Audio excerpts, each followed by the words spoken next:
so y'all better curb. I got big dreams, you walk talk, when I walk, that's that big drip. When I slide down your block, now they pissed off, like I really give a oh. I got big sauce, so y'all better catch up. Yes,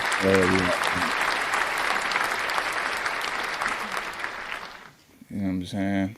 Yeah. So today we finna react to, we got Dame Dash speaking on Jay-Z, man. Now, as y'all know, you know, it's a lot going on with Jay-Z right now. It's a lot on his plate. Cause he fucking with the dealer. Old information is popping back up. And it's, yeah, man, it's getting crazy, man. Niggas like Nas and Tupac, you know what I'm saying? The shit they were saying back then is just like, I don't know. I don't know, man.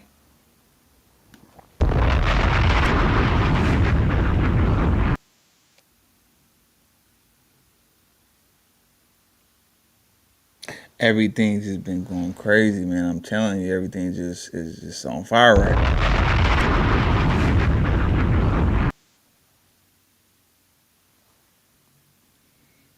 They've been doing the devil's work for so long, and now it's just like, gotcha, bitch.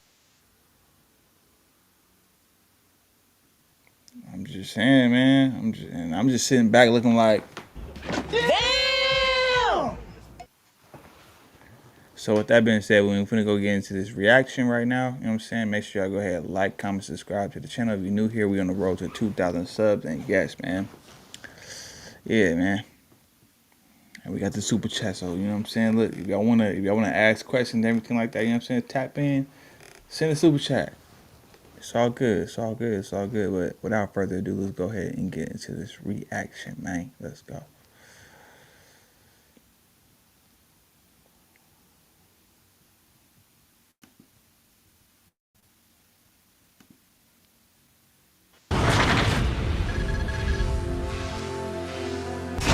Is there anything in particular that you can remember that was like kind of like the final straw for you? Yeah, when Jay did a project with R. Kelly, knowing that he had raped Aaliyah. How much more of that? You know what I'm saying? What more would you need? So your supposed best friend, partner, does a project with someone that he knows raped your partner's girl when she was a child, and you still say, I had nothing to do with me, I'm gonna still get money with him.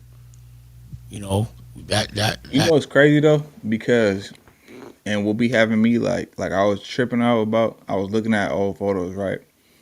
And I seen a picture like where like Jay-Z had Aaliyah, like, you know, he was like kind of not really hugging her from the back, but he was kind of like standing behind her. He had his like hands, like, you know what I'm saying? They was holding hands and shit like that. And then you got another picture where she was sitting on like a couch or a bed or something like that, and she had her hand on like P. Diddy lap and some other dude lap. But then you got another picture where you got Dame Dash where he was messing with her. So it's like, bro, was she just getting passed around or what? Like, you know what I'm saying? Like, I don't know. I don't know. That one that was a wake up call for real, for sure. And I don't think anyone that's human, if anyone could look the other way from that, they're a sucker. That a man should stop calling themselves a man if they can hang out with a dude that will work with someone that raped the person they love. And yeah, I was told by Aaliyah, do not shake, ruffle no feathers, because it's going to bring more awareness to it, and she wanted to move on. So she said, yo, you could be around, but I wouldn't be around the projects, but that record they did together, you know, you could be in the video, actually be in the video, because I wasn't going to go. She told me to go be in the video. She said, just don't be in no scenes or take no pictures with them. And I did that. I respected that. Man, that must have been really, really hard for you. I can't even imagine how tough something like that would be. Well, you know, it wasn't like I was crying about it, and it just made me look at someone that a different way. and I knew that there wasn't too much more of a future moving forward. You know, I just realized that again, our moral fabric was different. That's all.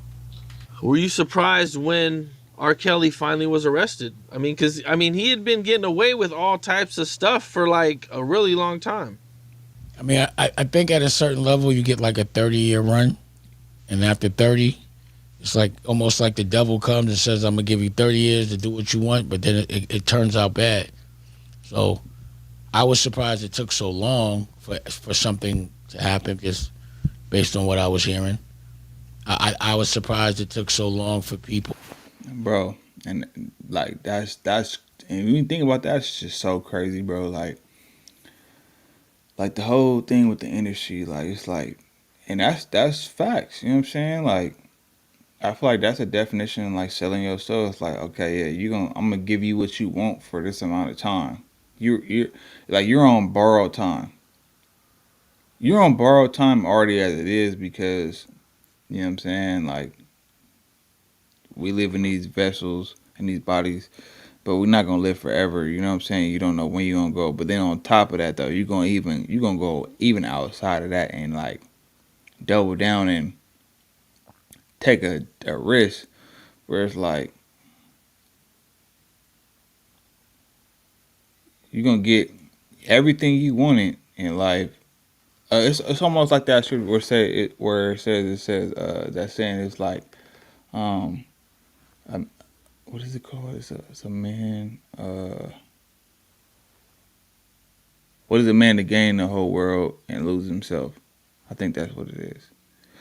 And that's what I'm saying. Like, think about it now. Like Diddy, this nigga done had a good life, bro. Bro, like been doing it up like since his teenage years, damn near, all the way into his 50s, and then now he going to jail. It's like, all right, now it's time to what it say? Play the piper. It's like, bruh, everything is catching back up to him all at once. Like, it was crazy to me that the only time people say they're not fucking with somebody is when they get busted. But if they know it, they still fucking with them. They just don't fuck with them when it's not in style anymore. So that was more my thing. I was like, y'all know what this, when people were still fucking with it. And I was just like, I felt sorry for humans overall because it was like, where's the humanity? Where's the like personal respect for yourself and morals? Like, you just do what everybody does. And it's still like that. So, like, again, with most of the people that are jammed up right now, people knew it. They just didn't say nothing until everybody else did. See, that's where I get somewhat ostracized because I say things and call people out before it's fashionable. I call it out as soon as I see it. So you got. And that is facts too, because bro always he always be like he been saying a lot of this shit. Like he like a Jaguar, right, or like a Gene Deal and shit like that. Like they've been calling shit out for the longest, and now it's just starting to come to forefront. That shit is crazy. Pause. And because even and this is just my opinion. Because it can go both ways. Like I be feeling like, all right, I don't feel like nobody, like I feel like everybody has flaws. You know what I'm saying? Everybody has they good parts of them and they bad parts of them. So I'm not saying that he's just 100% right in every decision that he's ever made, whatever the case is. But I will say this though, like I feel like, a lot of shit that he was on some genuine shit. I never got like snake vibes from bro. So y'all, but y'all tell me what y'all think though. I was beefing with the Weinstein, and damn near everybody else that I don't fuck with. It turns out that there was a reason for it that was justified. Yep. It's just everybody else was scared to say something. Man, that's that's crazy, man. When you're a futuristic thinker, you could see good things that are going to happen, and you could see bad things that are going to happen. It's just using logic. 1 + 1 = 2. illegal stuff for a certain amount of time equals at some point you're gonna get jammed up. It's just sometimes it bugs me out how long it be taking. But there's a lot of things that are going on in this world today that I'm like, I can't believe it hasn't. When of these motherfuckers are gonna get their skirt pulls. You know what I mean? Like when are people gonna be able to see the real logic behind the evil that everyone worships?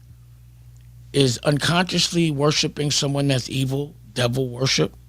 I think it is, whether you're conscious of it or not. The devil's never going to tell you they're the devil.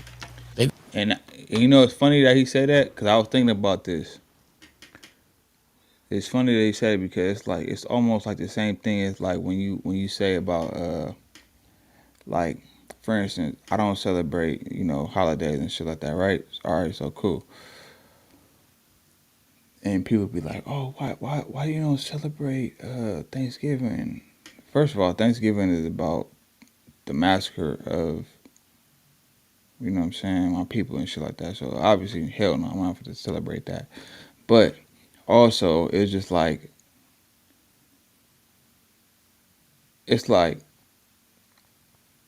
I'm not going to celebrate it. And then people are like, oh, why you don't celebrate that? You know what I'm saying? Like, it's a time to be around family and everything like that. It's like, all right, yeah, you could say that. But at the same time, no, it doesn't take away from the fact that you're what you're celebrating. The origins of it is shit. You know what I'm saying? Like, it's not. This whole day is about something that has nothing to do with family or nothing like that. Like, this is about like literally a celebration of slaughter, right? So then it's like, you want me to celebrate that, and then on top of that, you're like, all right, just overlook that. Don't think about that. Just, this is what we doing it for. Like, no, that's like going to a Lakers game and being like, well, you know what I'm saying, because I'm wearing a LeBron jersey, then I'm a part of the team. Like, no, you're still a fan. No matter, just because you're wearing a jersey because you feel like you're a part of the team. You could feel like that all day, but at the end of the day, like, you're still gonna be in the bleachers, not the bleachers, but you're gonna still be in the stands watching the game. You're not finna be on the court because you feel like you're a part of the team because you're wearing a LeBron jersey. Like, it's the same, you know what I'm saying? You kind of get where I'm going. Yeah. Okay. But yeah, man, I'm saying that to say I agree with what bro was saying. They're going to come and make you think they're God. And then you're going to worship them. That's why I'm really particular about the way I move on holidays, because I don't know really what the fucking holiday means. Because the person that told me about it conquered everybody. Can't trust a conqueror. They're going to tell you what they want you to know and what's going to impress the people they're trying to control. Yeah, I hear you, man. And see, look, I didn't even know that part was even coming up.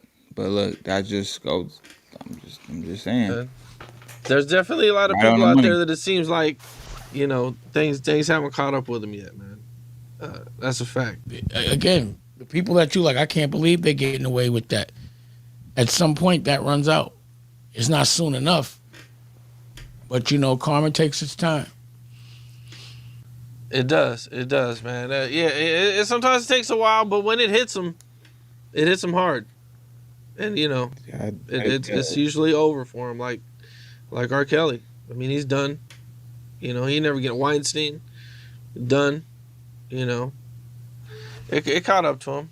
I would like to take it back a little bit, man. And I don't know if maybe you've covered this, but I'd kind of just like to get to know Dame from a child. From a kid growing up in Harlem, and where do you get this? You get this boss mentality, man. Where does all that come from? Well, it's funny you asked that because I've been writing Honor Up, the television series. And just yesterday, the episode is about me and where I got these ideals from. So, I wrote the whole scene out yesterday. But to be honest, my family are very serious people, to the extent that I don't even talk about them so much. So that's one thing and one reason why there's a certain element and a code that I live by, is because that's the only code I know. the only code I saw. And my family never got bullied. My family was always the bullies. But when I hit the street, you know, Lou Sims, he just came home, did like 27 years. He's like a legend for maybe the wrong reasons. But he did an interview and he was like, they were like, yo, you must have knew Dame Dash. He was like, yeah, you know, I put him in business. You know, me and my man gave him his first pack. And I'm like, damn, that was kind of true. Like, that was the first person that I ever, like, I got in the game. I started there with someone that becomes somewhat of a legend. You know, from there on, like, who could I be scared of? Why would I ever be scared? Mm-hmm. And then my mother died when I was 15, and that was my worst nightmare. So that made me fearless because I was like, I don't care if I die because I'll go back with my mom's. But also my mother used to spoil me. So when she died, I was so worried about my money and the way I was going to live. I knew my dad wasn't going to take care of me. It made me a savage, and I just hit the block hard because I just didn't want to compromise my quality of living. And my mother had invested so much in my brain, me being intelligent and smart, I had the hindsight to know when to stop. See, the thing people don't know, especially in the drug game and in the music game, you got to know when to stop. If you got $1 billion in the bank and you live in Colombia or $1 billion in your stash, you know how far that's going to go. You never have to work again. Just quit. So, you know, I knew in the street, that's why I made Paid in Full. It was like, it's time to quit. This is not sustainable. But also in the music business, I knew when it was time to walk away. Mm-hmm. This is starting to feel illegal. I'm out of here. This is too weird. I'm gone. So you got to know when to walk away. So, you know, that's where it all comes from. I'm from Harlem. Harlem, we don't give a fuck how much money you got. It's really how you spend your money, the swag and all that comes with it. And everybody has ups and downs. You know, you bet it all every time. You just know you got the ability to flip. So no matter what, no matter if I got a block clicking with my homie and we don't get along, fuck that block. I could get another block to click. That's what I do. You know, it's always having the ability to say, get the fuck out of here. Like when someone tells you what to do, you got to be able to say, get the fuck out of here. I'll do it myself. And that's a Harlem nigga. What's up? This is Cam Capone. We got more content like this coming soon. So hit that like button, subscribe, and stay locked in to Cam Capone News. That is facts, yo. That is facts. Hold on. Remove that from the scene, man. So look, check this. Hold on. God damn it. All right, yeah. So look, check this out, man. Before we get up out of here, man, I'm saying make sure you go ahead, like, comment, subscribe to the channel if y'all new here, man. And yeah, I'm gonna get at y'all on the next one. It's your boy. Yeah. Hold on, what's something we want to do though, man? Don't care about what you doing. Ooh, don't care about what you saying. Yeah, but get your program. Just be your own man. It might not work for you, but it work. I don't care about what you doing. Ooh, don't care about what you saying. Yeah, but get your program. Just be your own man. It might not work for you, but it worked for me. I said we need to heal on many different levels. Almost forgot who I am, man. That's just the devil. I got a mind of my own. Label me as a rebel. Feel like I'm buried in lies. My nigga was the shovel. I said we need to heal on many different levels. Almost forgot who I am, man. That's just the devil. I got a mind of my own. Label me as a rebel. Feel like I'm buried in lies. My nigga was the shovel. Since a youngin' I was told be your own man. Be bold, 10 toes, run your program. Rockin' to my own cadence, I just slow dance. When you talk, I never listen. You be sounding like the preacher. Never practice what you preach and slow your roll, man. I ain't never sold a pack, I ain't never squeezed gas. Never been from a set, but I was raised in it. So close to the dirt, I could bathe in it. Fascinated by the lifestyle, it gets wild. Then it got my